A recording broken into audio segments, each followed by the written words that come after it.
Okay masters. ఈరోజు మనము చెప్పుకోబోయే కథ 'దినదిన గండం'. అంటే ఆ పేరుకు తగ్గట్టే మనకి ఒక్కోసారి కొంతమంది తగులుతారు. మన లైఫ్‌లో, మన లైఫ్ జర్నీలో కొంతమంది ఎలా ఉంటారంటే వాళ్ళతోటి ఏది చెప్పినా తప్పే. ఈ చెప్పాలన్నా కూడా భయమేస్తది. అమ్మో! అబ్బా! వీళ్ళకిప్పుడు చెప్పామనుకో ఇంక ఎట్లా అవుతదిరా బాబు! అన్నట్టు మనకి భయమేస్తూ ఉంటది. వాళ్ళు ఎదురుపడ్డా భయపడతాము. ఆహ్, వాళ్ళు ఎలాంటి క్వెషన్ అడుగుతారా? మనకెలా తలకాయ నొప్పి వస్తుంది. అంటే ఇరుక్కుపోతాము ఆ సిట్యుయేషన్‌లో అన్నట్టు భయపడతామనమాట. సో, అలాంటి కథే ఈరోజు కథ. ఒక రాజుగారి కథ. ఆ రాజుగారు ఎలాంటి వారంటే ఏది చెప్పినా ఆయనకి ఆయన మనసులో ఏదుందో మనం గుర్తించి చెప్పాలనమాట. ఇప్పుడు ఎగ్జాంపుల్ ఆయనకి నాన్ వెజ్ తినడం ఇష్టమనుకోండి. మనం అది ఆయనకి నాన్ వెజ్ తినడం ఇష్టమని గుర్తించి, ఆయన మనసులో ఉన్నది మనం చెప్తే అప్పుడు మనం మంచివాళ్ళమవుతాం. అంటే ఏంటి రాజుగారు నాన్ వెజ్ మంచిది. మీరు తినండి. మీరు చాలా మంచి పని చేస్తున్నారని మనం చెప్పాలి. ఆయన క్వెషన్ మామూలుగా అడుగుతాడనమాట. నేను నాన్ వెజ్ తినొచ్చా అని అడుగుతాడు. అడిగినప్పుడు మనం మీ ఆన్సర్ జెప్పాలి. లేకపోతే కోపమొచ్చేస్తది ఆయనకి. లేదండి నాన్ వెజ్ అసలు తినకూడదు. మంచిది గాదు. అసలు ఆరోగ్యానికి మంచిది కాదు. ఇది మంచిది కాదు. అది మంచిది కాదు అంటే ఆయనకి కోపమొచ్చేసి ఎంత లెవెల్‌లో కోపమొస్తదంటే ఇంక మనం చంపేసేంత కోపమొస్తదనమాట. చంపేసినా చంపేస్తాడు అతనికి అంత పవరుంది. అంత అంటే అదొక రకమైన తిక్క. సో, ఆ పక్కన చుట్టుపక్కనున్న వాళ్ళందరూ కూడా అతని మనసులో ఏదుందో మనం గెస్ చేసి కొన్నిసార్లు గెస్ చేయలేము. అది గెస్ చేసి అది మనం చెప్తేనే మనం మంచివాళ్ళమవుతాం. అంటే వాళ్ళకి మంచి జరుగుతుంది. లేకపోతే కష్టం. సో, ఇంక ఆలోచించుకోండి ఎలా ఉంటదో. దినదిన గండం అనమాట. పేరుకి తగ్గట్టే ప్రతిరోజు ఒక గండం. అది ఎవరికీ ఆయనతో పాటు పనిచేసే వాళ్ళకి. అయితే ఆ రాజపురోహితులు ఉంటారు కొంతమంది. ఏంటంటే వాళ్ళు రాజుగారులు ఏ పని చేసినా గూడా ఈ పురోహితులని అడిగే చేసేవారనమాట. ఏది జరిగినా, ఏది జరగకపోయినా పురోహితుడిని అడిగినే చేయాలి. అది ఆ టైమ్ కల్చర్ అది. సో, అప్పుడేమవుతుంది అయితే ఈ రాజుగారు ఏం జేస్తారంటే ఒక ఆయనకో రాజపురోహితుడున్నాడు. ఆయన్ని ప్రతీదీ అడిగి అతన్నడిగిందే చేస్తాడనమాట. ఈ పురోహితుడు గూడా మంచి జరిగేది ఇప్పుడు వాళ్ళు జ్యోతిష్యులు గదా! వాళ్ళకి తెలుస్తుంది. ఈ మంచి టైం కాదు అని. మంచి టైం కాకపోయినా ఈయన నోటికి భయపడి అయ్యేదవుతుందిలే అని చెప్పేసి ఈయనకు అబద్ధం జెప్పేవాడాయన. ఎందుకంటే మంచి టైం మీకు మంచి టైం ఆయన ఒక పని చేద్దాం అనుకుంటాడు రాజుగారు. మంచి టైం కాదు అని చెప్తే ఏం చేస్తాడు? తిడతాడు. నీకెందుకు నువ్వెవరు చెప్పడానికి మంచి టైం కాదని ఇది, అది అని అన్నీ తిట్టి భయపెట్టి లేకపోతే జైల్‌లో ఏసినా ఏసేస్తాడు. ఆ భయానికి ఆ జ్యోతిష్యుడు ఎవరైతే ఉన్నాడో భయపడి తప్పు చెప్పేవాడనమాట. కానీ కొన్నిసార్లు లక్కీగా దొరకలేదు. ఈ సిట్యుయేషన్ ఏంటంటే ఈసారి ఏమవుద్దంటే ఈ రాజుగారు పక్క రాజుగారిని అటాక్ చేద్దాం అనుకుంటాడు. యుద్ధం చేద్దాం అనుకుంటాడు. ఆయనకదొక ఆలోచనొచ్చింది. ఆలోచనొచ్చినప్పుడు ఏం చేశాడు అతను తెలివిగా ఈ రాజుగారు ఈ పురోహితుడిని పిలుస్తాడు. పిలిచి అడుగుతాడు, "నేను యుద్ధం చేద్దాం అనుకుంటున్నాను. ఏమనుకుంటావు నువ్వు" అని. ఆయన జ్యోతిష్యంలో చూసినప్పుడు ఆ రాజపురోహితుడు ఎప్పుడైతే చూసాడో రాజుగారి జ్యోతిష్యం చూసినప్పుడు అతనికి క్లియర్‌గా తెలిసిపోతుంది ఈయన ఓడిపోతాడని. ఆ పురోహితుడికి అర్థమైపోయింది. ఎందుకంటే వాళ్ళు ఆయన ఆయన ఆయన ఆయన అవన్నీ నక్షత్రాలు అన్నీ చూసి అన్నీ చెప్పిన తర్వాత తెలుసు. ఇది మంచి టైం కాదు. ఈయన యుద్ధానికెళ్తే మాత్రం ఎలాగో పట్టుబడిపోతాడని అర్థమైంది. కానీ ఏం చేస్తాడు? ఇప్పటికైతే బ్రతికుండాలి గదా! ఆయన ఆయన ఓడిపోతాడని అతనంతట అతను తెలుసుకోవాలి రాజు. ఇప్పుడు నేను చెప్తే మాత్రం ఊరుకుంటాడా? ఊరుకోడు. ఆ! సరే చేయండి అని అంటాడనమాట. అనంగానే సరే ఆ రాజు ఏం చేస్తాడు? ఆ పక్క రాజుకి ఇన్విటేషన్ పంపిస్తాడు. మనము వేటకెళ్దాము కలిసి అని అంటాడనమాట. రాజులు యూజువల్‌గా వేటకి అలోన్‌గా ఎళ్తారు. అంటే వాళ్ళంతట వాళ్ళే వెళ్తారు. వాళ్ళ సైన్యంతో వెళ్తారు గానీ, వేరే రాజులని రమ్మనరు. ఆ రాజుకెందుకో డౌటొచ్చింది. అమ్మ వీళ్ళు మన రాజ్యం మీద ఏదో చేస్తున్నారు. కన్నేశారు. యూజువల్‌గా ఇట్లా చేయరని ఆయనేం చేశాడు, సరే వస్తాను అని సమాధానం చెప్పి, ఒక్కడే వచ్చినట్టు వచ్చి, అతనితో పాటు సైన్యాన్ని తెచ్చుకున్నాడతను. ఫుల్లు సైన్యాన్ని తెచ్చుకొని దాచిపెట్టుకున్నాడు ఆ యుద్ధంలో. వేటకొచ్చినప్పుడు దాచిపెట్టుకున్నాడనమాట. ఆ సైన్యం దాచి దా దాచుకో అంటే దాగుంది. అక్కడ ఈ రాజు ఏం చేశాడు, ఇతనేమో తెలివిగా అంటే ముందే ప్రిపేర్ అయ్యి ఉన్నాడు కదా! ఈ రాజు మన రాజు.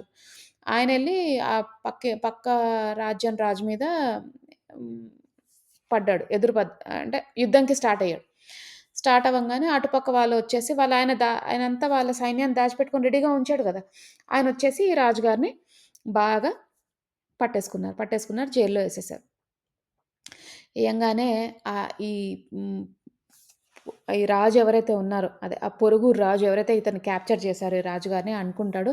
సరే ఈ రాజు ఎందుకు చేశాడో ఇట్లా తెలీదు గానీ, ఏదో తె తిక్కలమారిలాగా ఉన్నాడు. ఏదో పని చేశాడు ఇట్లా. ఈ ఒక్కసారి ఛాన్స్ ఇద్దామని వదిలిపెట్టేస్తాడు. ఆ రాజుకి ఎంతో అవమానంగా ఉంటది.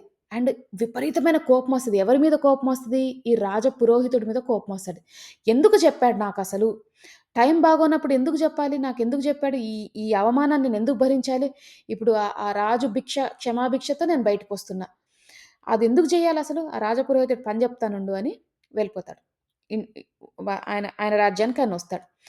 ఆయన రాజ్యానికి ఆయనొస్తున్నప్పుడు ఆయన సైన్యాధిపతి అదే వాళ్ళుంటారు గదా! సైన్యం ఎవరో ఉంటారు గదా! అందరూ బిక్కుమొహాలేసుకొని వస్తూ ఉన్నారు. ఊర్లో వాళ్ళందరూ గమనించారు. గమనించి మాట్లాడుకుంటున్నారు. ఏదో అయినట్టుంది. రాజు నిన్నెళ్లి ఇవాళొస్తున్నాడు. యూజువల్‌గా రాజు వేటకెళ్తే పొద్దున్నెళ్లి సాయంత్రం వస్తాడు. అట్లా అన్నీ అనుకుంటున్నారు. ఆయన గురించి మాట్లాడుకుంటున్నారు. ఆ మాట కాస్త రాజపురోహితుడి దగ్గరికెళ్ళింది. అమ్మ బాబోయ్! ఈయన టైం బాలేదనుకున్నాము. సో, ఆయన తిరిగొస్తున్నాడు. ఇక నా పనయిపోయిందని రాజపురోహితుడు ప్రిపేర్ అయ్యి ఉన్నాడు. చాలా మంచిగా ప్రిపేర్ అయ్యి ఉన్నాడు. అబ్బా! అని. ఇప్పుడేం మాట్లాడాలా అని. రా రాజుగారు పురోహితుడిని రమ్మన్నాడు. ఏంటయ్యా ఎలా ఉన్నావు అంటే, బానే ఉన్నానండి" అనన్నాడు. "నీ జాతకం ఎప్పుడైనా నువ్వు జూసుకున్నావా?" అని అడిగాడు. ఇంకా ఈయనకు అర్థమైపోయింది. ఇక నా చావుకొచ్చిందిప్పుడు. నేను తెలివిగా తప్పించుకోవాలి. లేదంటే ఈయన నన్నేసేస్తాడిప్పుడు. ఎందుకంటే చాలా కోపంగా ఉన్నాడు అర్థమైంది. అయితే "ఎందుకు చూసుకోనండి. నా జాతకం నేను తప్పకుండా చూసుకుంటాను.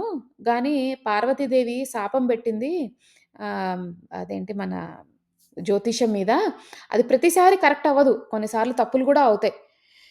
ఆహ్, హ్మ్. తప్పులు గూడా అవుతాయి. అందుకనే మన చేతుల్లో లేదది. అమ్మవారి దయ. అమ్మవారి దయుంటేనే మనకి మనం అనుకున్నదవుతది అని చెప్తాడనమాట. అనంగానే రాజపురోహితుడు అంటాడు, మరి నీ లైఫ్ స్పాన్ ఎంతుందో చూసుకున్నావా?" అంటే, "నీ జీవితం ఇంకెంతుందో చూసుకున్నావా?" అని అడుగుతాడు. ఈయనకర్థమైంది ఇంగ నన్నెక్కడో ఏదో చేయడానికి రెడీ అయ్యాడు ఇతను అని అనుకోని అంటాడు, ఈ పురోహితుడు అంటాడు, "చూసుకున్నానండి. చాలా సార్లు చూసుకున్నాను. కాకపోతే నాది ఎక్కువ ఏం రాశారు అంటే" రాజపురోహితుడు ఏం చెప్తాడంటే, "నేను చనిపోయిన 10 రోజులకే నా రాజ్యానికి ప్రభువుకి గండమొస్తుంది. ఆ రాజ్యానికి గండమొస్తుంది. నేనున్న రాజ్యానికి. ఆ ప్రభువు కూడా గండమొస్తుంది. ఆ ప్రభువు కూడా చనిపోయే అవకాశాలున్నాయనంగానే" ఆ రాజు భయపడతాడు. అమ్మా! ఇప్పటిదాకా చెప్పినవి కొన్నయినయి. సో, ఇంకా అవుతాయేమో అని కొంచెం రాజు భయపడి, సరేలే ఈసారి నుంచి ఈసారి మనమెళ్ళిన పని సరిగ్గా అవ్వలేదు. సో, నెక్స్ట్ టైమ్ ఎప్పుడైతే మీరు ఎప్పుడైతే మీరు నా జాతకం చూస్తారో, అప్పుడు చూసినప్పుడు కరెక్ట్‌గా చూసి చెప్పండి అని వార్నింగ్ ఇచ్చి వదిలేసి ఎళ్ళిపోతాడనమాట. ఎళ్ళిపోమంటాడు ఆ రాజుగారు. అయితే ఈ ఈ పురోహితుడు హమ్మయ్య! అంటే కనీసం ఒక అవకాశం దొరికిందతనికి. హ్మ్. అంటే ఎస్కేప్ అవ్వడానికి అవకాశం దొరికింది ఈసారికి అనుకుంటాడు. మనమేం నేర్చుకోవాలి అంటే, మనము ఈ రాజులాగా టాక్సిక్ పీపుల్‌లాగా ఉండకూడదు. అంటే ఏంటంటే, ఈ రాజులాగా మనము వేరే వాళ్ళని మన మాటలతో డామినేట్ చేయకూడదు. భయపెట్టకూడదు. ఇప్పుడు మన దగ్గరికి ఎవరైనా సహాయం కొరకు వచ్చారు అంటే సహాయమే కాదు. ఏదైనా పని కోసం వచ్చారు అంటే, లేకపోతే ఏదైనా చెప్పడానికి మనం ఏదైనా క్వెషన్ అడిగినప్పుడు వాళ్ళు చెప్పడానికొచ్చారంటే, వాళ్ళకి మనం రెస్పెక్ట్ ఇవ్వాలి. వారిచ్చింది మనం స్వీకరించేటట్టు ఉండాలి. అంతేగాని "నువ్వెవరు నాకు చెప్పడానికి? నేను ధ్యానం జేస్తున్నాను. నాకు చాలా పవర్స్ ఉన్నాయి. నాకన్నీ తెలుస్తాయి. నేను నా కర్మలన్నీ తొలగించుకున్నాను. నేను వేరే వాళ్ళకి కౌన్సెలింగ్ ఇస్తాను." ఇవన్నీ చెప్పకూడదు. మీకిష్టం ఉంటే వినండి. లేదంటే వదిలేయండి. అంతేగాని వాళ్ళని భయపెట్టొద్దు. ఆ డామినెంట్ పర్సనాలిటీగా మనం ఉండగూడదు. ఎప్పుడు తగ్గుమనిగే ఉండాలనమాట. కొంచెం తగ్గించుకొనే ఉండాలి. ఎందుకంటే, అలా ఉంటేనే మన దగ్గరికి వస్తారు వేరే వాళ్ళు. మనము ఎప్పుడైతే కాలర్ ఎగరేస్తామో, లేదు నాకన్నీ తెలుసనుకుంటామో, వాళ్ళు రావడానికి భయపడతారు. అంటే మనం ఇంకా ఇప్పుడు వాళ్ళని కొట్టి, హింసించే స్టేజ్‌లో లేము. కానీ కనీసం మన ఫ్రెండ్స్‌లాగా కూడా వాళ్ళు ఉండరనమాట. సో, అందుకని మనము ఏదైనా ముందు ఒక పని చేద్దాం అనుకున్నప్పుడు మనం ధ్యానంలో ఉన్నామంటే మనకు ఒకటే లక్ష్యం ఉండాలి. సేవ, సేవ, సేవ అంతే. అంటే మనకు కుదిరినంత వరకు సేవ చేస్తూనే ఉండాలి. లేదంటే భగవన్నామ స్మరణలో ఉంటూనే ఉండాలి. ఆహ్, ఆహ్, ఆహ్, ఆ పనిలోనే అదే మన ప్రయారిటీ అయ్యుండాలి. సేవ చేసినప్పుడు కొన్నిసార్లు మన ఇంట్లో వాళ్ళకే సేవ చేయాల్సొస్తుంది. చెయ్యండి. మీ అత్తగారులు, మామగారులు లేకపోతే పెద్దవాళ్ళు, మీ కుటుంబ సభ్యులకి చేయండి సేవ. తప్పే లేదు. అందులోనే మునిగిపోండి. అంతేగాని ఒకవేళ మీ అబ్బాయి వచ్చి ఏదైనా చెప్దాం అనుకున్నాడనుకో మీరు డస్సు బుస్సు బుస్సు అన్నారనుకోండి, ఎవరు రారు. మన దగ్గరికొచ్చి చెప్పరు. చెప్పాలనుకోరు. ఇగో ఇట్లానే ఈ జ్యోతిష్యుడిలాగానే అబద్ధాలు చెప్తారు. లేకపోతే తప్పించుకుందాం అనుకుంటారు. అయ్యో రామా! ఈళ్ళెందుకొచ్చారు మన దగ్గరికి అనుకుంటారు. సో, అందరూ అసహించుకునే పర్సనాలిటీ మనం ఉండకూడదు. ఎందుకంటే కొత్త కర్మలు తెచ్చుకుంటాం.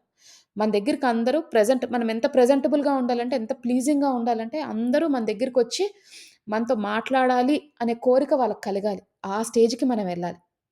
ఆ స్టేజ్‌కెళ్ళినప్పుడే మనం ఉన్నత స్థితికెళ్ళినప్పుడు అన్నమాట. అందుకనే సీనియర్ మాస్టర్స్ అందరి దగ్గరికి మనం తప్పిస్తాం చూడండి. మాట్లాడాలి మాస్టర్‌తో ఒక్కసారైనా మాట్లాడాలి అని అనుకుంటాం. ఎందుకంటే వాళ్ళు ఔరా అంత పెంచుకుంటారు.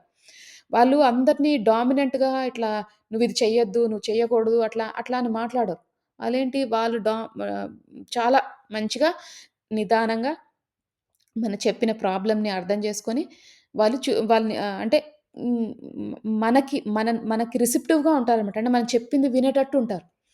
మనం ఎప్పుడు గూడా ఆ స్థితికి వెళ్ళడానికి ప్రయత్నించాలి. ఈ కథ మనకు మంచి ఎగ్జాంపుల్. ఎప్పుడైనా మనం కోపమొచ్చినప్పుడు, అరిచినా ఇవన్నీ చేస్తున్నప్పుడు గూడా మన దగ్గరికి రావడానికి భయపడతారు. అవన్నీ మనం ఉండగూడదు. ధ్యానంలోకొచ్చినప్పుడు చాలా ప్లెజెంట్‌గా ఉండాలి. ప్రెజెంటబుల్‌గా ఉండాలి. అంటే ఎవరంటే వాళ్ళు అందరూ చక్కగా మన దగ్గరికొచ్చేటట్టు ఉండాలి. అలానే హ్మ్. వాళ్ళు మనం చూడంగానే మనసు విప్పి చెప్పుకునేటట్టుండాలి. అంత ఓపెన్‌గా చెప్పుకునే అంత ఫ్రీడమ్ మనమివ్వాలి. సో, ఆ స్టేజ్‌కొచ్చినప్పుడు మనం ఉన్నత స్థితికి వచ్చాం అని అనుకోవచ్చు. సో, అది మాస్టర్స్ ఈరోజు కథ. సో, కథ విన్నారు కాబట్టి చక్కగా మనం ఇప్పుడు ధ్యానం చేసుకుందాము. అందరూ స్థిర సుఖాసనంలో కూర్చోండి. అంటే మీకు ఏ పొజిషన్ కంఫర్టబుల్‌గా అనిపిస్తే ఆ పొజిషన్‌లో కూర్చోండి. ఒకవేళ మీ ఆరోగ్య రీత్యా మీరు కూర్చోలేకపోతే పడుకొని కూడా ధ్యానం చెయ్యొచ్చు. కూర్చున్నప్పుడు మీరు వెన్నుముక్క స్ట్రెయిట్‌గా ఉండేటట్టు చూడండి. తల నిటారుగా పెట్టండి. వేలల్లో వేలు పెట్టుకోండి. కళ్ళు 2 మూసుకోండి. అలాగే పడుకొని ధ్యానం చేసేవారు కాలు మీద కాళ్ళు పెట్టుకొని, వేలల్లో వేలు పెట్టుకొని, కళ్ళు 2 మూసుకోండి.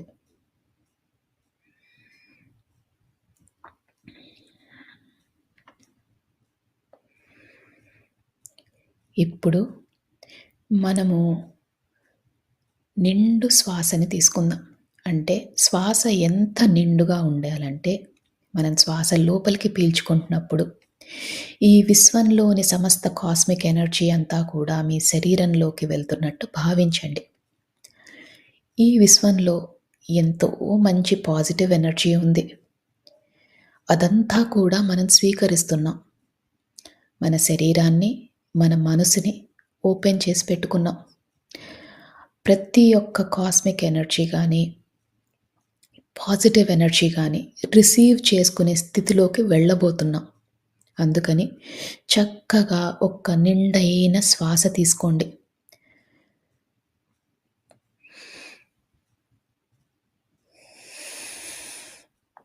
ఆ శ్వాసని వదిలేసేటప్పుడు మనలోని సరికాని ఆలోచనలు, చికాకులు, టెన్షన్‌లు ఏవైనా ఉంటే అవన్నీ తొలగించుకునే ప్రయత్నం చేయండి.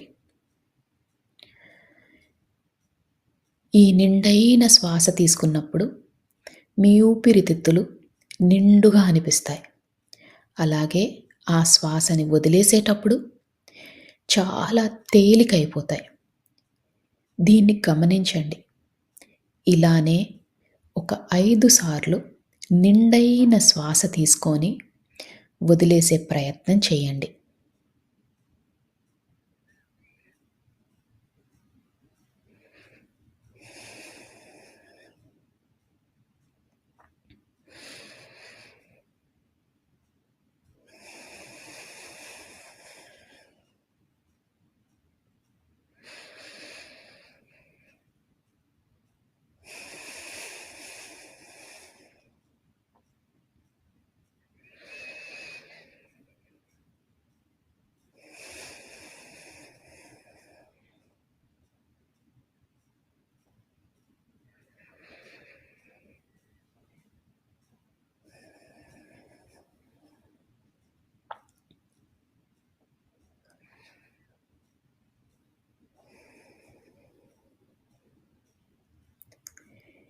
ఇప్పుడు మీ మనసు, శరీరం చాలా తేలికైనట్టు మీకు భావన కలుగుతుంది. మనమిప్పుడు శరీరంలో ప్రతి భాగాన్ని రిలాక్స్ చేసుకునే ప్రయత్నం చేద్దాం. అంటే ముందుగా సహస్రారం తల భాగం దాన్ని రిలాక్స్ చేసుకునే ప్రయత్నం చేద్దాం. అలానే ముఖము, చెవులు, భుజాలు, చేతులు, చేతి వ్రేళ్ళు, పొట్ట, నడుము, కాళ్ళు, పాదాలు, కాలివ్రేళ్ళు అన్నిటినీ రిలాక్స్ చేసుకోండి. రిలాక్స్ చేయడం అంటే మీరు కంఫర్టబుల్ పొజిషన్‌లో కూర్చున్నట్టు, అలానే తేలిగ్గా అయినట్టు మీకు అనిపిస్తే మీ శరీరం రిలాక్స్ అవుతున్నట్టు. బిగించి పట్టకండి. శరీరాన్ని చాలా లూజ్‌గా, రిలాక్స్డ్‌గా చేయండి.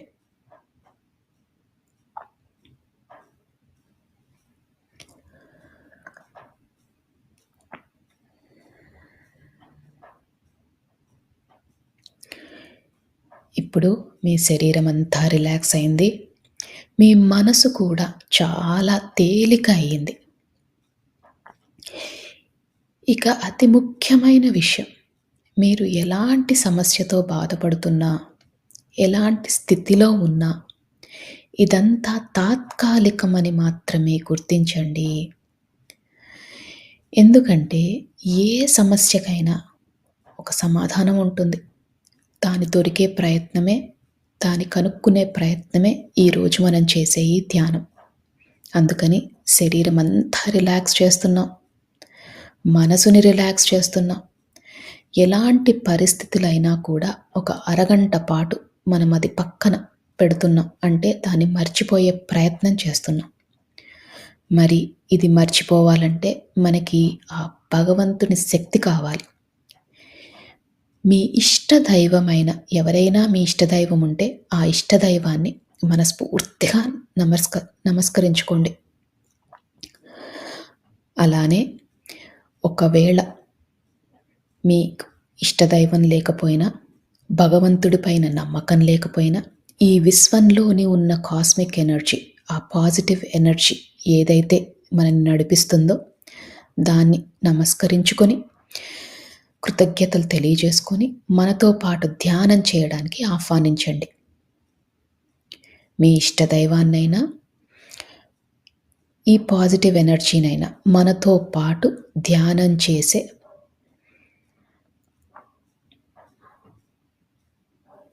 అవకాశాన్ని మనకి ఇవ్వమని మనస్ఫూర్తిగా ఆర్తితో చెప్పుకోండి.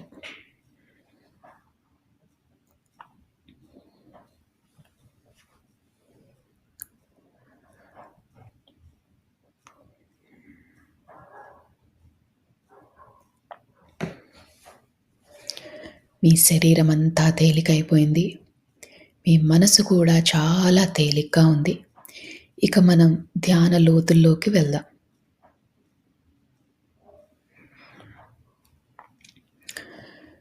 మీకు కనుబొమ్మల మధ్యన బొట్టు పెట్టుకునే దగ్గర రకరకాల రంగులు కనిపిస్తాయి. కొన్నిసార్లు విజన్స్ కానీ, కాంతులు కానీ కనిపిస్తాయి. దాన్ని థర్డ్ ఐ లొకేషన్ అంటారు. ఈ ధ్యానం మొత్తంలో కూడా ఆ లొకేషన్‌లో అంటే మీ కనుబొమ్మల మధ్యన దృష్టి పెట్టేలాగా, దాని మీద ఫోకస్ పెట్టేలాగా చూసుకోండి. మీకు ఎప్పుడు ఆలోచనలు వచ్చినా నెమ్మదిగా శ్వాస మీదికి ధ్యాస మరల్చండి. ఆలోచనలు వస్తూ ఉంటాయి. అది చాలా సహజం. ఆలోచనలు వచ్చినప్పుడల్లా నెమ్మదిగా శ్వాస లోపలికి ఎలా వెళ్తుంది, ఎలా బయటికి వస్తుంది అని గమనించండి.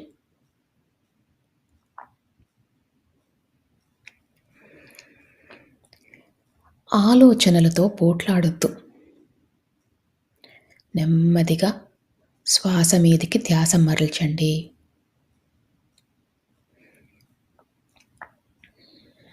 ఈ ప్రక్రియలో, ఈ ధ్యాన ప్రక్రియలో చాలా సార్లు ఆలోచనలు వచ్చే అవకాశం ఉంది.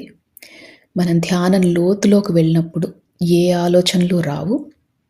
అందుకనే ఆలోచనలు వచ్చినప్పుడల్లా శ్వాస మీదికి ధ్యాస మరల్చండి.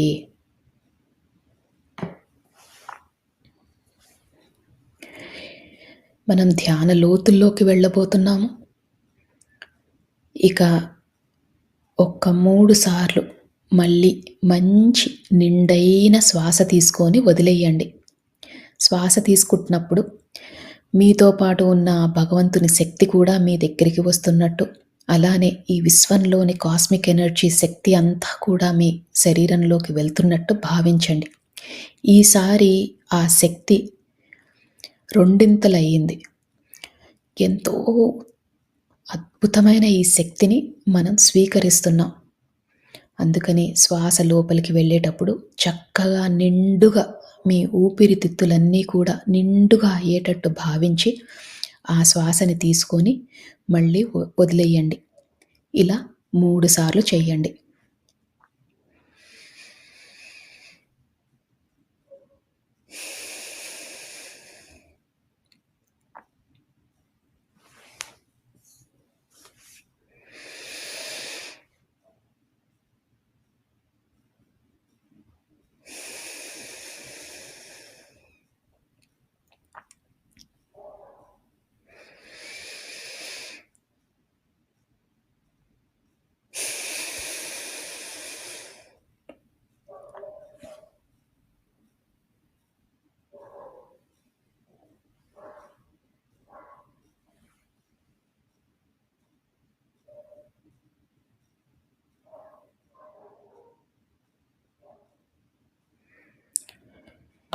ఇప్పుడు మీ శరీరము, మీ మనసు చాలా తేలికైపోయాయి. ఇంకా మీరు ధ్యాన లోతుల్లోకి వెళ్ళారు. అంటే మీ పక్క జరిగేవి ఏమీ వినిపించవు. నా మాటలు మాత్రమే వినిపిస్తున్నాయి.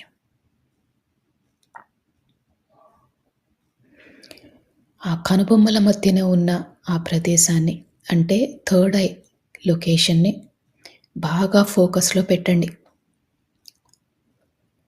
ఒక్కోసారి మీకు ఆ థర్డ్ ఐ లొకేషన్లో కొంచెం భారంగా అనిపించినా, నొప్పిగా అనిపించినా అది చాలా సహజం.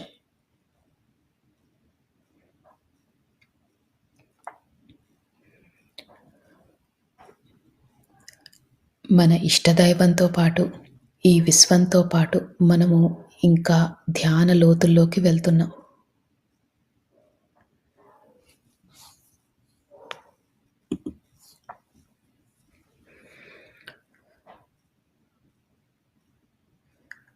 ఈ ధ్యాన లోతుల్లోకి వెళ్ళేటప్పుడు మీరు గమనించాల్సిన విషయం, మీ శరీరం అంతా చాలా తేలికైపోయింది.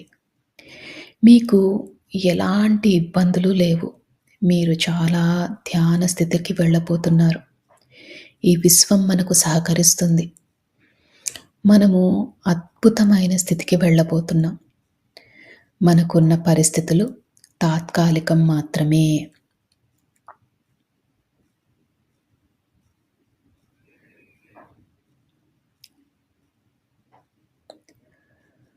మనము ఈ జీవితానికి, ఈ విశ్వానికి, మన ప్రయాణానికి, ఈ జీవన ప్రయాణానికి కృతజ్ఞతలు తెలియజేసుకోవాలి. ఎందుకంటే ఎంతో అదృష్టం ఉంటే మనం ఈ ధ్యాన మార్గంలోకి వచ్చాము. జ్ఞానాన్ని తెలుసుకుంటున్నాము. అందుకని మనము మనస్ఫూర్తిగా ఒకసారి కృతజ్ఞతలు కూడా తెలియజేసుకుందాం.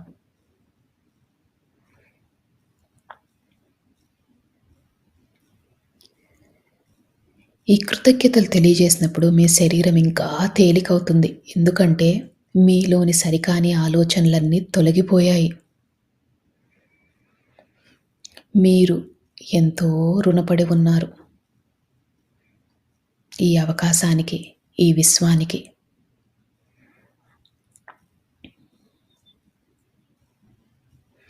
మనసుని బాగా తేలిక చేసుకోండి.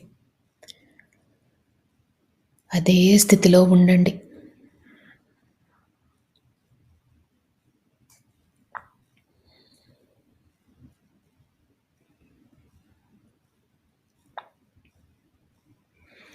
ఆలోచనలు వస్తూ ఉంటాయి. ఆలోచనలు వచ్చినప్పుడల్లా కూడా నెమ్మదిగా శ్వాస మీదికి ధ్యాస మరల్చండి.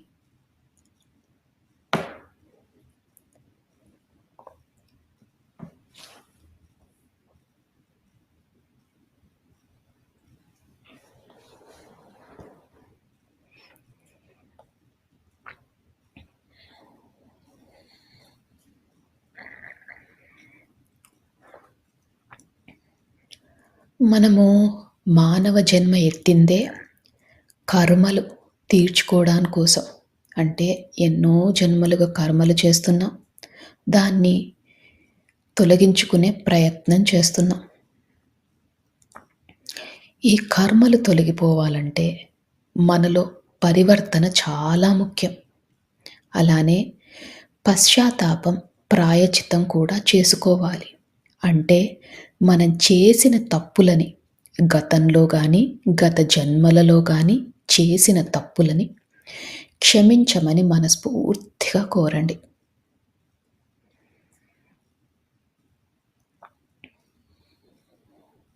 అలానే పరివర్తనలో ఉంటాము అని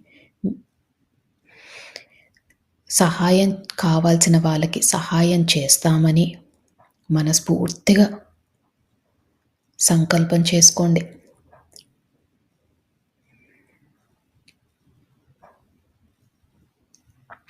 మా వద్దకు సహాయం కోరి వచ్చిన వారికి తప్పకుండా మాకు ఉన్నంతలో తోచినంత తప్పకుండా సహాయం చేస్తాము.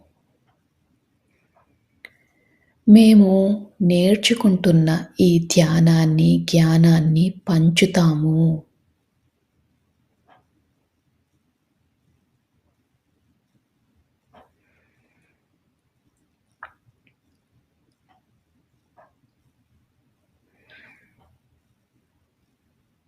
ప్రతి జీవాత్మకు కూడా మా వల్లే సుఖంగా బ్రతికే హక్కు ఉందని తెలుసుకున్నాము.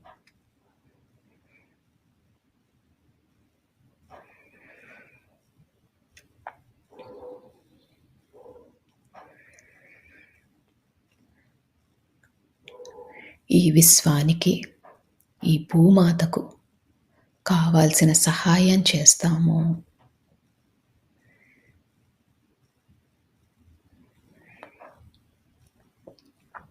ఈ సంకల్పాలు మనం చెప్పుకున్నప్పుడు మీ శరీరం ఇంకా తేలికవుతుంది.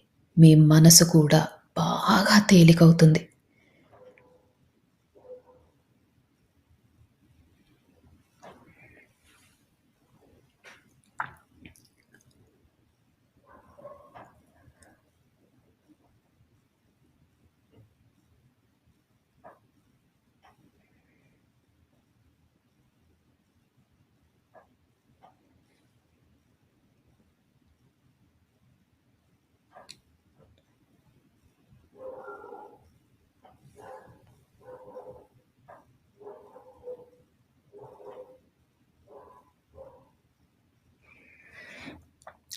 ఈ సంకల్పం చెప్పుకున్నప్పుడు మీ శరీరం చాలా తేలికైంది. ఇంకా లోతులోకి వెళ్ళే ప్రయత్నం చేయండి. మీ పక్కన ఏది జరుగుతున్నా మీకు పట్టించుకోవద్దు. నా మాటలు మాత్రమే మీకు వినిపిస్తున్నాయి. ఈ ధ్యాన లోతుల్లోకి మీరు వెళ్ళిపోయారు. ధ్యానంలో ఆ మహాదేవుడిని, ఆ పరమశివుడిని, ఆ జగన్మాతను, మీ ఇష్టదైవాన్ని, అలానే మీకు ఈ విశ్వం నుంచి కావాల్సిన సహకారం దొరకాలని మనస్ఫూర్తిగా కోరండి. ఇప్పుడు విశ్వంలోని సమస్త కాస్మిక్ ఎనర్జీ అంతా కూడా కాంతుల రూపంలో మన శరీరంలోకి వెళ్తున్నట్టు భావించండి. అద్భుతమైన కాంతులు, ఎటు చూసినా కాంతులే. ఈ కాంతులే మనకు సర్వం, ఈ కాంతులే మనకు దైవం, ఈ కాంతులే మనకు ఆరోగ్యం.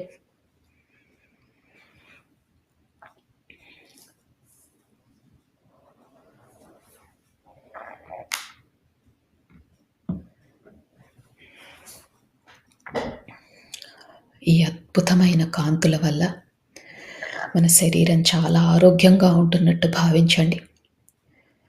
అలానే ఈ ధ్యానం చేసినందువల్ల మనలోని సరికాని ఆలోచనలు అన్నీ తొలగిపోతున్నట్టు భావించండి.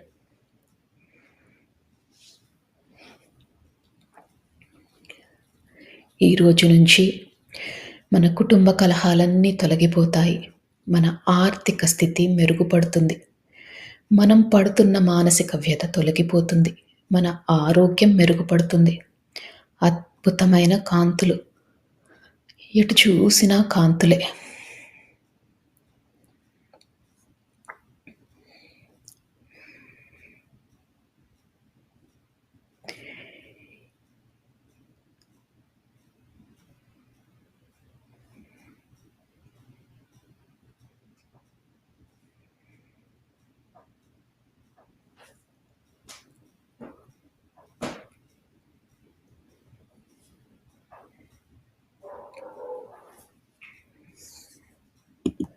ఇంకా ఇంకా ధ్యాన లోతుల్లోకి వెళ్తున్నారు.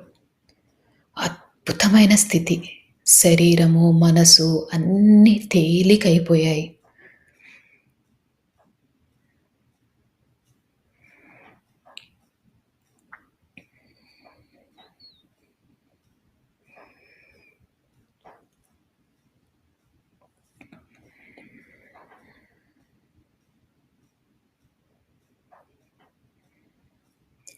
ఒకవేళ ఆలోచనలు వస్తుంటే, ఆలోచనలని వాటితో పోట్లాడకుండా నెమ్మదిగా శ్వాస మీదికి ధ్యాస మరల్చండి.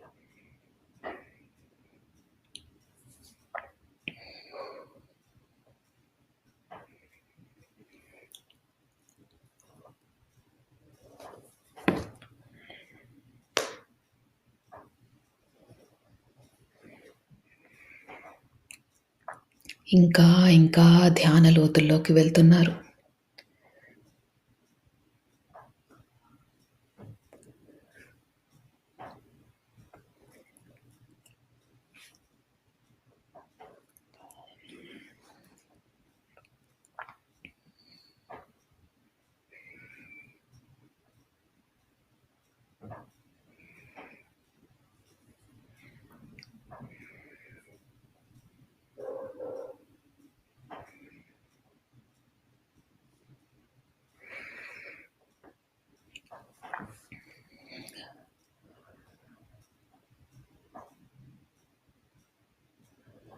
కనుబొమ్మల మధ్యన బొట్టు పెట్టుకునే దగ్గర మీకు రంగులు కనిపించినా, కాంతులు కనిపించినా, విజన్స్ కనిపించినా ఇంకా లోతుకు వెళ్ళండి.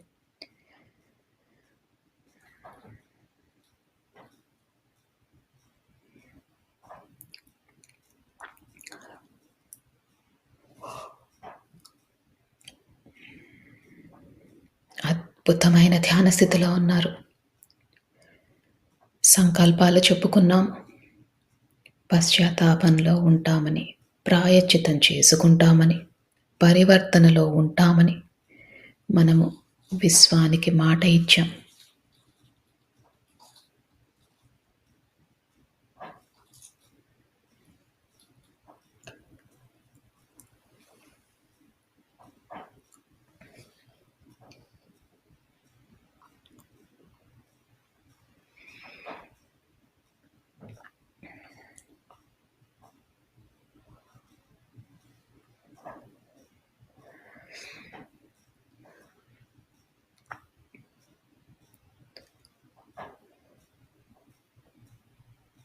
మీ శరీరాన్ని గమనించండి.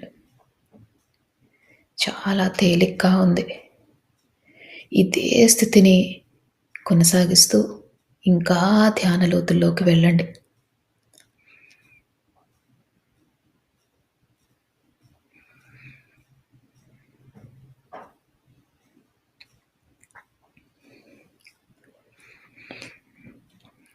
ఇప్పుడు మీరు ఈ జన్మలో ఎవరినైనా మీరు బాధ పెట్టి ఉంటే మనస్ఫూర్తిగా వాళ్ళకి క్షమాపణలు తెలియజేసుకోండి. అజ్ఞానంతో, అహంకారంతో వాళ్ళని బాధ పెట్టాము అని మనస్ఫూర్తిగా వాళ్ళని క్షమించమని కోరండి.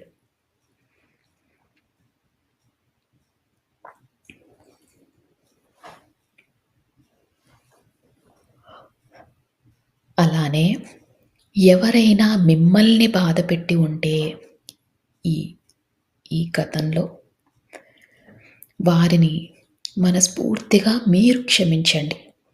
వారు తెలియక, అజ్ఞానంతో, అహంకారంతో తప్పులు చేసి ఉంటారు. అందుకని మీకు వారిపైన ఎలాంటి కోపమున్నా, ద్వేషమున్నా అవన్నీ తొలగించుకోండి.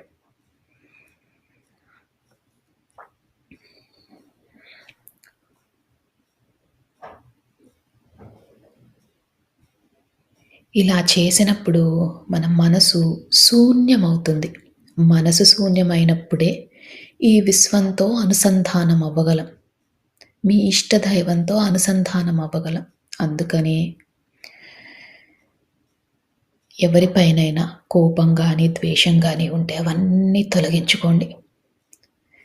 శూన్య స్థితికి చేరుకోండి.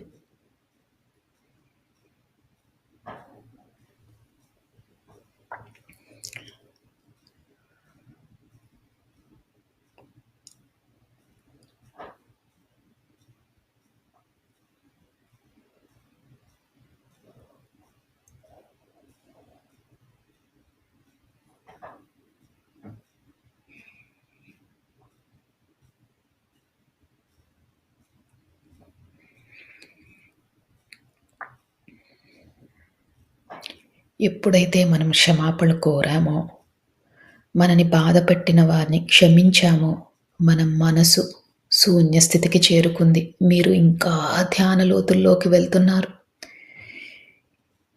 ఆ విశ్వంతో అనుసంధానమవుతున్నారు.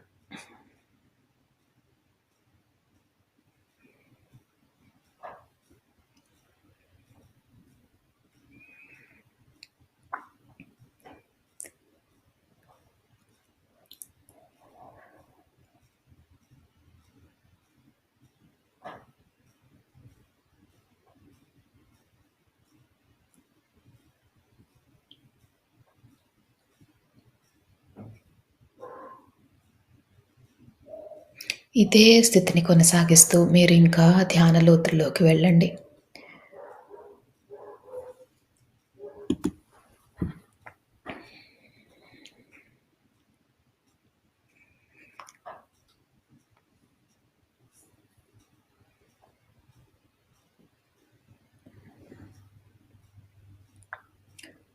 అద్భుతమైన ధ్యాన స్థితిలో ఉన్నారు.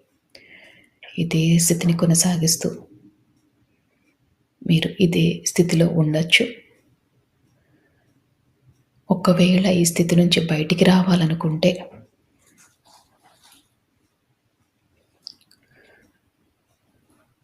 మీ శరీరాన్ని కొద్దిగా కదపండి.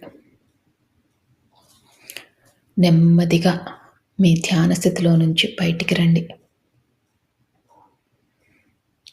చేతులు రెండు విడదీయండి. కళ్ళ మీద పెట్టుకోండి. మీతో పాటు ధ్యానం చేసిన వారందరికీ కూడా మనస్ఫూర్తిగా కృతజ్ఞతలు తెలియజేసుకోండి.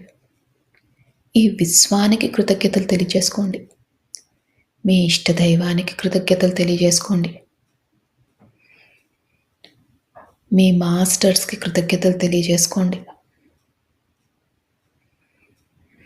ఇంత మంచి జీవితాన్ని ధ్యానం చేసుకునే అవకాశాన్ని ఇచ్చినందుకు మనస్ఫూర్తిగా ధన్యవాదాలు తెలియజేసుకుంటూ, అలానే తెలియక చేసిన తప్పులు ఏవైనా ఉంటే క్షమించమని కోరుతూ మీరు ధ్యాన లోతుల్లో నుంచి బయటికి రావచ్చు.